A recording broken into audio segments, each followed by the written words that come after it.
عن عقبة بن الحارث رضي الله عنه أنه تزوج يحيى بنت أبي إيهاب، فجاءت أمة سوداء فقالت: قد أرضعتكما، فذكرت ذلك للنبي صلى الله عليه وسلم، قال فأعرض عني.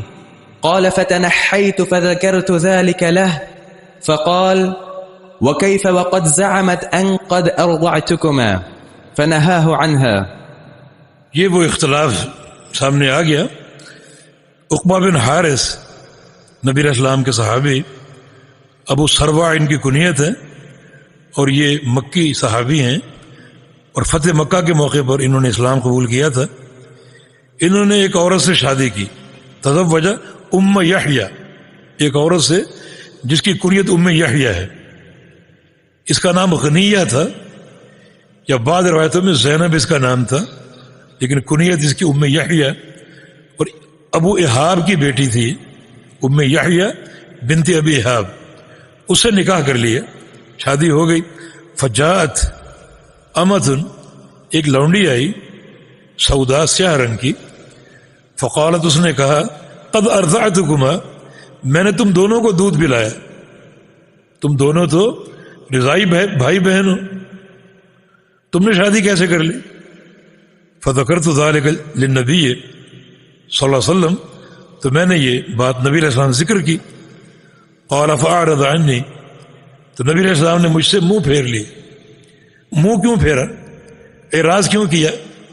ایک خفگی کا اظہار کہ تم نے ایک تحقیق کیے بغیر ہی شادی کر لی، یا پھر تھوڑا سا غصہ اس لیے آیا کہ ابو سروا یہ کہنا چاہ رہے تھے کہ وہ ایک لونڈی ہے، اور لونڈی کی بات ناقابل اعتبار ہوتی، اور وہ کہہ رہی ہے کہ میں نے تم دونوں کو دودھ پلایا. قد ارضعتکما، اب میں کیا کروں؟ ابھی نئی نئی شادی ہوئی ہے، اور شادی کے ارمان بھی پورے نہیں ہوئے، اور یہ پیچھے پڑ گئی. چنانچہ نبی علیہ السلام نے ذکر کیا، فقال وکیف وقد زعمت، اب کیا ہو سکتا ہے؟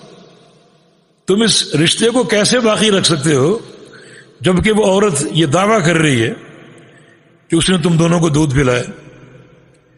کہتا اس دعوے کے بعد تمہارا یہ نکاح باقی نہیں رہ سکتا، آپ نے منع فرما دی. تو ایک لونڈی کی گواہی آپ نے قبول کی، حالانکہ ایک عورت کی گواہی قابل قبول نہیں ہوتی بہت سے امور میں، لیکن بعض امور میں قابل قبول ہوتی، بالخصوص اس قسم کے امور جن کا تعلق عورتوں سے ہو.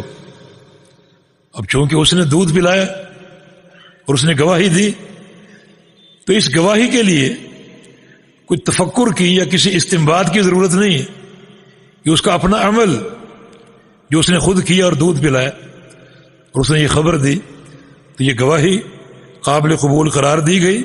فنہاہ عنہا، تو نبی علیہ السلام نے ابو سروا کو اس نکاح سے روک دیا اور دونوں میں جدائی پیدا کر دی. اس لیے ہم نے عرض کیا کہ جہاں اس قسم کی رضاعت کا قضیہ پیش آئے وہاں تحریر ہونی چاہیے کہ میرے فلاں بیٹے کے ساتھ فلاں بچے نے دودھ پیا، اتنی بار پیا، تاکہ وہ ایک حرمت جو رضاعت کی وہ ثابت ہو اور لوگوں کو معلوم ہو، اور آگے چل کے جو شادی بیاہ کے معاملات ہیں ان میں کوئی کسی قسم کی گڑبڑ نہ ہو سکے اور نسب محفوظ رہے. جی